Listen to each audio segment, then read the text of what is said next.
Welcome to CLC Judicial into this open challenge series. यह open challenge series हम लोगों के डेली जो रेगुलर क्लास टीचिंग होती है उसी पे आधारित होता है। अब YouTube पे तो अब क्लास टीचिंग 2-3 घंटे की क्लासेज होती हैं, समझाया जाता है, डिस्कस किया जाता है। और यह क्वेश्चन जो आप देखते हैं ओपन चैलेंज सीरीज का, यह शुरू में तो स्टार्टिंग में अगर आपने डीपली और थॉरोली नहीं पढ़ा है तो यह आपको काफ़ी डिफ़िकल्ट लगेगा, और अगर आपने ठीक से पढ़ा है तो यही क्वेश्चन बहुत ही इजी हो जाएगा। अब ओपन चैलेंज सीरीज के हर क्वेश्चन का तो अगर डिटेल में करें वीडियो काफ़ी लंबी हो जाएगी, तो शॉर्ट में मैं कुछ ना कुछ आपको हिंट जरूर दूंगा जिससे यह क्वेश्चन बन जाएंगे और आगे आप लाइब्रेरी में या किताबों से स्टडी करके बना सकते हैं। तो आइए वीडियो को हम लोग शुरू करते हैं। ओपन चैलेंज सीरीज से एक ही टॉपिक से पीटी मेंस और इंटरव्यू के क्वेश्चन पूछे जाते हैं। वो इस तरीके से पूछे जाते हैं, क्वेश्चन इस तरीके से बनाए हुए होते हैं कि वो पूरा टॉपिक जब तक आप डीपली और थोरोली नहीं पढ़ेंगे तब तक यह काफ़ी डिफिकल्ट लगेगा। द क्वेश्चन इज दिस कि डॉक्ट्रिन ऑफ इक्लिप्स क्या है, उसके लिए ऑप्शन दिया हुआ है। Provides for invalidation of wide law. तो आप देखिए वैसे भी देखें, अब जो वाइड लॉ है उसको इनवैलिड क्या करेंगे। कोई आप अगर ध्यान से पढ़ें तो एक लॉ जो अपने आप में वाइड है उसको इनवैलिड क्या करेंगे।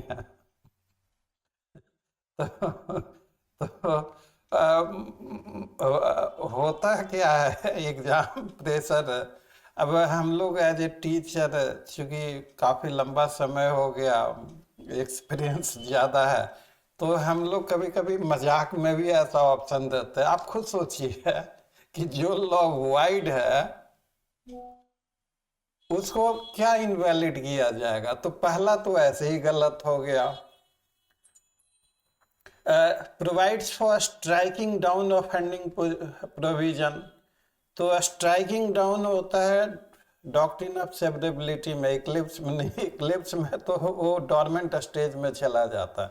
तो ए और बी दोनों गलत हो गया, तो और इसलिए ए और बी गलत है तो सी भी नेचुरली गलत होगा। ये ऑप्शन बच जाता है आपका provides for validation of wide law. तो डॉक्ट्रिन ऑफ इक्लिप्स अगर आप देखें नॉर्मली जो आर्टिकल 13 है, आर्टिकल 13 का बस एक ही है कि अगर कोई law inconsistent with part 3 of constitution में, कुछ थोड़ा सा लिखता हूँ यहाँ पे। आर्टिकल 13 पढ़ने से पहले आप सबसे पहले आर्टिकल 366 का क्लॉज 10 जरूर पढ़ें। यह एग्जिस्टिंग लॉ के बारे में बताया गया है। तो ऐसे सुनने में एग्जिस्टिंग लॉ मतलब जो लॉ आज की डेट में एग्जिस्ट करता, कॉमन सेंस से यह डेफिनेशन निकल के आता। लेकिन हमारे संविधान के आर्टिकल 366 क्लॉज 10 आप निकाल के पढ़िएगा उसको, उसमें कहा गया है कि existing law is pre constitutional law. यह डेफिनेशन थोड़ा सा अजीब सा लगता है, it is very hard to digest this definition of the existing law, लेकिन है ऐसा ही। आप चेक कीजिएगा, पढ़िएगा, कमेंट करके हमें भी बताइएगा कि क्या डेफिनेशन दिया हुआ। तो existing law means pre constitutional law. और इस तरह के डेफिनेशन से आप देखेंगे आगे के क्वेश्चंस में आएगा कि इवन सुप्रीम कोर्ट ने भी दीपचंद वगैरह और कुछ ऐसे केसेज में कह दिया कि डॉक्ट्रिन ऑफ इक्लिप्स जो है सिर्फ प्री कॉन्स्टिट्यूशनल लॉ में अप्लाई करता, पोस्ट कॉन्स्टिट्यूशनल लॉ में अप्लाई नहीं करता। लेकिन अंबिका मिल के केस में वो सारी चीज़ें इस वीडियो का थीम नहीं है, आगे के उसमें आएगा ये सारी चीज़ें।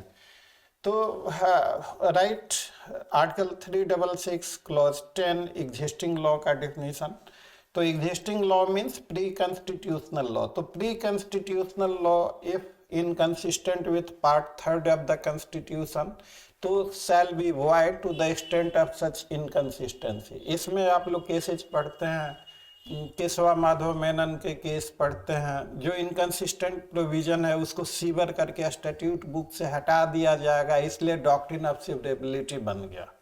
फिर आप FN Balsara versus state of Bombay पढ़ते हैं, फिर RMDC का केस पढ़ते हैं, AK गोपालन का फर्स्ट केस है जिसमें डॉक्ट्रिन ऑफ सेवरेबिलिटी को अप्लाई किया गया, L चंद्रा कुमार के केस में अप्लाई किया गया, किहोतो होलोहन के केस में अप्लाई किया, ऐसे कई सारे के। तो these are few of the leading cases, you must know it, you must remember, you must memorise. Exam में अक्सर पूछे जाते हैं, एक फैशन सा बना हुआ कि इन्हीं क्वेश्चन से पूछते हैं, इनसे बाहर नहीं पूछते।